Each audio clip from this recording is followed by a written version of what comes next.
Nalang ko ipambit gamay ninyo tungod kay naamong ko igsoon nga namatay ba.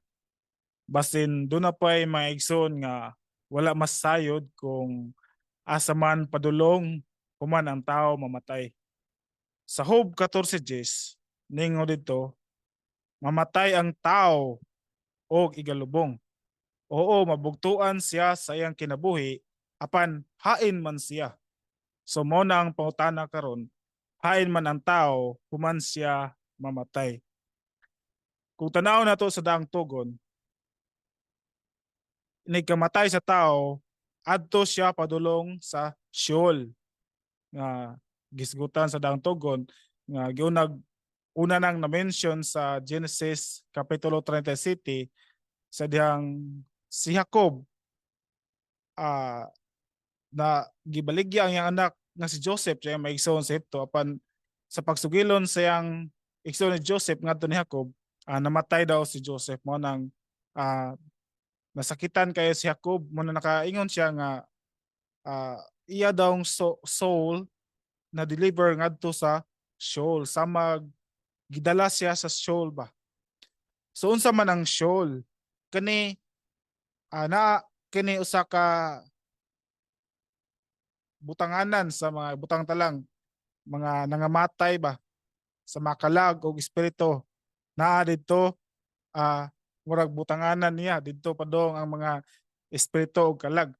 Dili ni siya literal gyud nga grave kay kung may ka grave sa murag menteryo pero alum ni siya nga kahulugan ang Sheol. Apan diha sa bagong tugon, kini nga Sheol Hades na gitawag na siya Hades.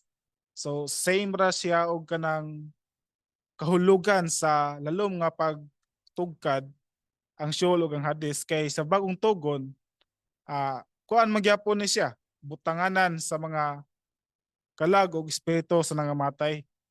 So ato makita na sa Lucas 16 nga naghisgot ito ang sila sa ug ang taong dato. Nasayod man siguro mo sa kanang istorya, no? Ang taong dato ug sila sa ang datong tao nagkinabuhi siya nga haruhay kay dato man siya. Apan sila sa usya siya ka beggar, manglilimos siya. So sa pagkamatay nila sa adto sila sa Hades.